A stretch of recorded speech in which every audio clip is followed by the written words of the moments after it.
pare-parehas yung yung weather. Nasa e-trike na kami. Papunta dun sa Puka Beach. So guys, magpakita yung yung sunset. Magkano sa yan? Ha? 75 pa. Sabi mo kanina 100, 75. May video. Well, ganito ang inabutan naming weather sa Boracay during habagat season. May taste of summer vibes, tapos biglang buhos ng ulan, malakas na hangin, at naglalaki ang alon. Sa video na ito, ay dadalhin ko kayo sa Puka Beach at ituturo ko sa inyo ang pinakamurang way papunta doon. Samahan nyo rin kami mag-chill sa front beach at sabay natin abangan ang famous sunset. Hi guys, it's us again. Ako si Timon and this is Madam Jel. So, nandito kami sa Boracay in July at ngayong araw ay pupunta kami sa Puka Beach. So i-update ko kayo ng weather sa Puka Beach and mga area dito sa Boracay.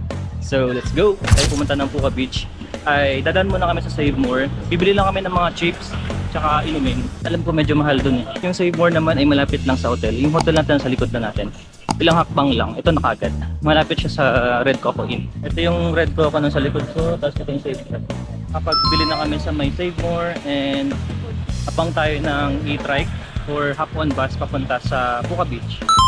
10:30 na and maaraw dito ngayon sa Boracay. Kanina actually medyo makulimlim siya. Hindi pare-parehas yung yung weather. Kahapon umulan ng malakas eh. Mga 5 hanggang 7 ata nun. Tapos sa may Dimol pumuha siya. Nasa e-trike na kami. Papunta dun sa Puka Beach. Ang single sa amin kanina yan eh. 300. One way lang yun. So nag-joiners natin para makatipid lang. So ngayon ay kami na lang ang sakay kasi nagbaba na yung and malapit na rin kami sa Puka Beach. Naba na kami. Doon lang banda. Tapos walking distance na lang yung Puka Beach. Yun lang naman na yun. Tapos ang pamasahe namin din is 35 isa. O diba? Laki ng difference pagka special tsaka joiners. Yun nga lang ang difference lang is hindi siya diretso kasi nag-i-stop siya para magsakay ng ibang pasahero. Yun lang, hindi naman kami nagmamadali.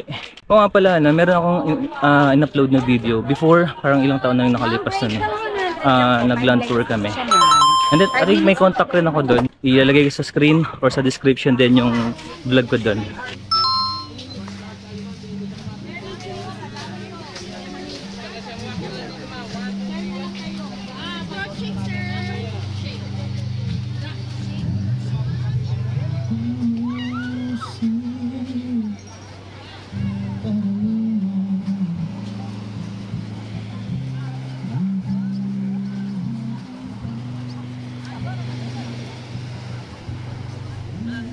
Nagano kami ng banig no?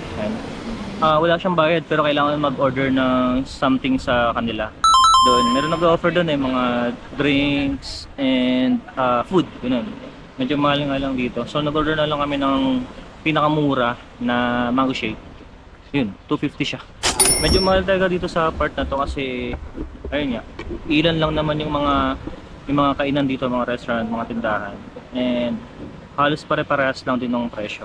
Parang hindi naman times 2 for almost siguro. Pa-low tide na rin naman na. So mamaya siguro maligo kami.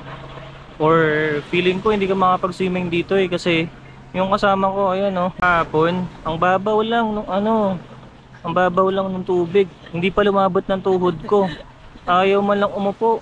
Ang tatapang ng iba nasa gitna pa eh. Ito na yung order namin na mango shake. Tingnan ko muna. Sarap. Manggang-mangga, promise. Hindi siya maasim. Yung alam yun. Diba? Ang dami nag-offer dito. Ino-offeran si Debs ng braids. Ayun na, nag-check na siya. Gusto mo to? Magkano to? 200. 200. Ito guys yung menu nila. Ayan. Menu. At ito yung mga guide kung anong design ang gusto mo. Yan, iba-iba. So, depende sa mga sa mga gusto mo, sa trip mo. Yung presyo. Sa 10 nag-offer sa kanya, na-convince na siya na magpa-braid. Ba't ako? Pwede mong sabunutan? Makaganti man lang ako.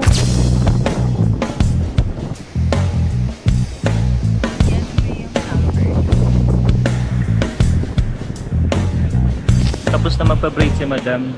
Ito yung resulta ng kanyang braid. Talikod ka para makita ko. Ayan. Kita niyo ba? Ayan.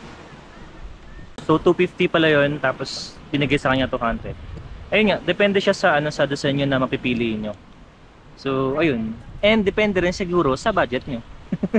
Siyempre mas komplikadong ano pagbi-braid, mas mahal siya. Si Madam yung ano, yung buena mano niya ngayong araw. Tapos after niya, meron na rin siyang kasunod. Oh, 'di ba? Nakadalawa na agad siya after ni Madam.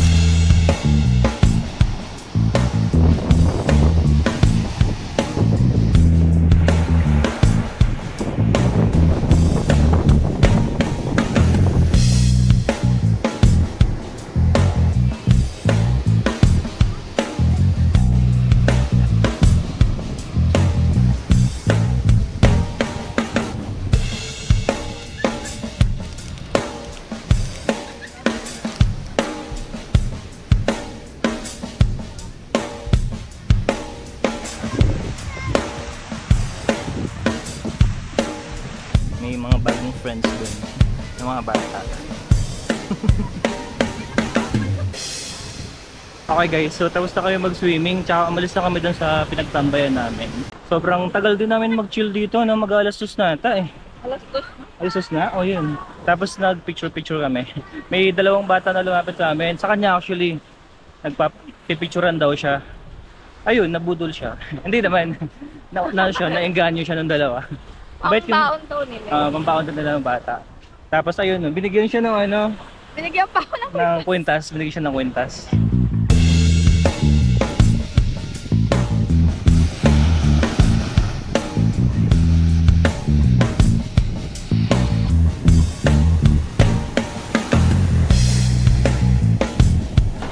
Okay guys, balik na kami sa ano. Siguro puto muna kaming D-Mall, kakain kami doon. Anyway, maraming mga picture spot doon sa area na yun. Tapos yun, marami nang nakalagay na yung kahoy na ano, kuha nakalagay mga ganun. Ayun, tsaka may mga sandcastle. Okay guys, so nasa Egypt na kami, parang Egypt, ganun. BLT-MPC, yung kaliputi, yung sinakayan namin last time nung papunta sa hotel, yung galing kami sa port. Yeah. So 30 yung bayad dito. O, diba? Mas mura. Maglalakad nga lang kayo ng ano, ng konti from dun sa sakay ng tricycle. Sa D-Mall na kami. Hanap kami ng mga kainan. Alas stress na guys. Tsaka dami tao dito sa D-Mall. Nasa CNC kami. Dito lang din sa D-Mall. Nag-order na kami. Meron sila ditong set meal eh. Nasa 599. Pwede kang mamili with either yang chow rice or noodles. Tapos with pork spare ribs. Tapos meron na siyang iced tea na kasama. Dito na yung order namin. Dami ng ano, dami ng rice.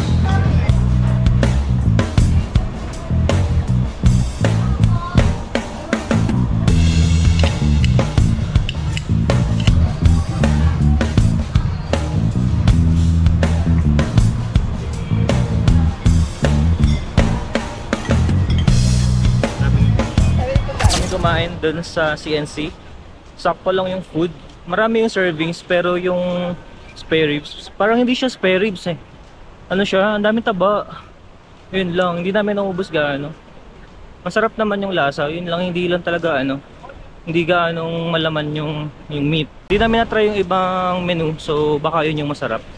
Kasi sabi sa TikTok, masarap daw yun. So masarap daw doon kumain. Anyway, ngayon pupunta kami sa may bandang Station 3. Ayun, tapos nasa beach tayo ngayon. And low tide na. Akas pa rin yung alon eh, no? May araw pa din, ayun. Pero hindi ganun kainit. Tsaka tatakpan na siya ng ano eh, ng ulap. Sana guys magpakita yung ano, yung sunset para ano, meron tayong video na sunset for 2025. Balak namin tumambay sa ano eh, sa Henan Regency, sa beachfront nila. Kasi 'di ba meron silang ano doon, yung parang bed ayun no, ganyan. Gaya nun, no? Gaya nun, ganung bed. Sir, pwede bang gumamit dito? Sir, Pwede bang gumamit ng ano kayo sir? Sa park, Kinan Park. sa park kami? Kinan Park. Oo. Anong room niyo sir? 411. 411 sir. Pwede sir? Saan kayo? Dito lang. Sige, doon na lang. Dito lang ako. Sige, sige. Ayun guys, pwede. Malalaglag yung dahon, lo. Tingnan nyo guys. Ayan no. Itong dahon na to. Parang malalaglag siya. Tapos nakatapat pa kay Dubs. Ito rin pala, meron din dito. Is time check. 5:50 na ng hapon and Wala na, tuluyan na talagang nawala yung araw. Ayun, nakainom pa yung nahawakan. Bibili ka ba? Tinitigdan lang niya, tinan mo. Pwede ba yung swap? Malit lang.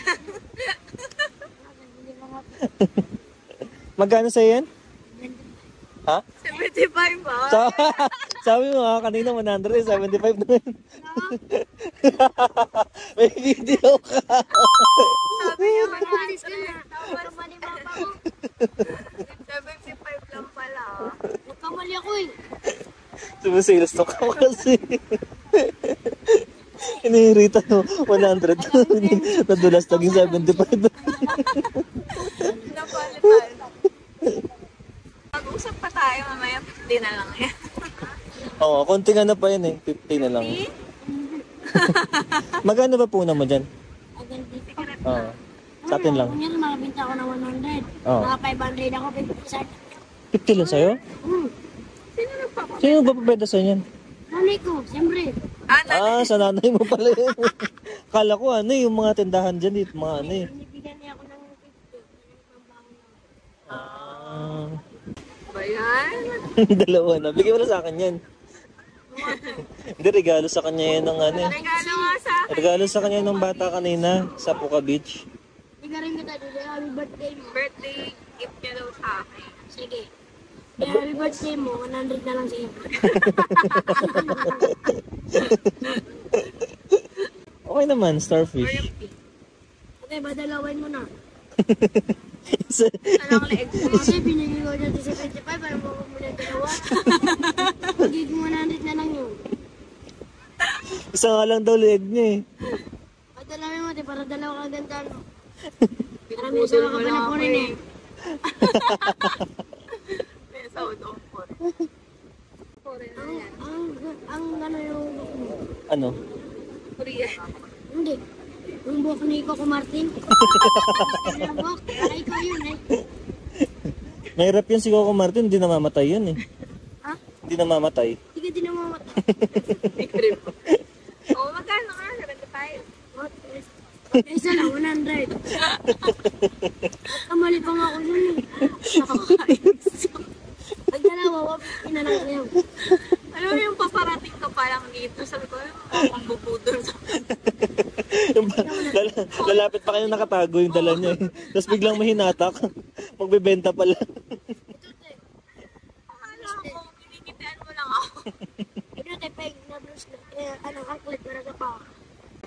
Yan, ipadalawin mo na. Isa lang nga. Ate, dagdagan mo lang ito, ate. Para 150 na lang. Oo, 150 na. Isang tatlo. Wala, lugi-lugi ako doon. Tatlo? 50? Eh, Oo, 150, tatlo. Bili ka pa ng... Tama to? At yan, at isang ganito. Para te, alam mo te, pag may magalok siya na bata, kung may necklace na ako, pag may ganito, may anklet na ako. Pag may ganito, may bracelet na ako. Ayaw ka na lang. Wala na siyang maalok sa'yo. Oh, wala na. Kami nilagay. Sukat, wala na. Diba magsabi niya, pipicture na lang kita. Ano na, picture na kita. I-mandal ko kayong ganito. Tapos may ganito. Ate, magiging 15 years. Pagdating mo tatang picture natin, mukha ka 15 years old. Wah, Hanap ang ito. Ako na maghanap. Bawal mapagod ng maganda. dami na. Ibag na. Ayaw ka na maglagay. Baka magsilos ka. Ilagay mo na. Baka daw magselos ka. Tingnan Ay, ang mo. ganda nito. Pata mo. Hello. Here.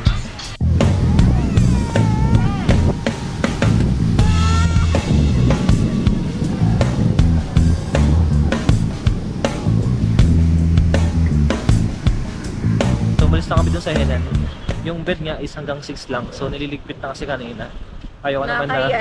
Ayaw ka naman na, sir, alas 6 na, alis na kayo. Walang sunset guys eh. Pero maglalakad kami from dito sa bandang Station 2 hanggang doon sa grotto kasi 4,900 pa lang yung steps. Tama ba? Konti pa, marami pa pang lalakarin. Kasi kailangan mga 10k steps siya ngayon.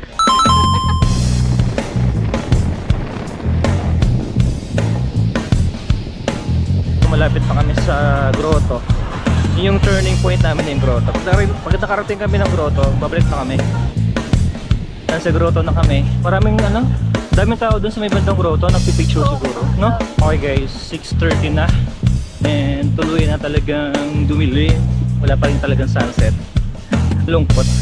Anyway, end ko na yung vlog dito and I'll see you in the next one. Don't forget to subscribe to my channel para lagi kayo updated sa aking mga adventure. Peace out!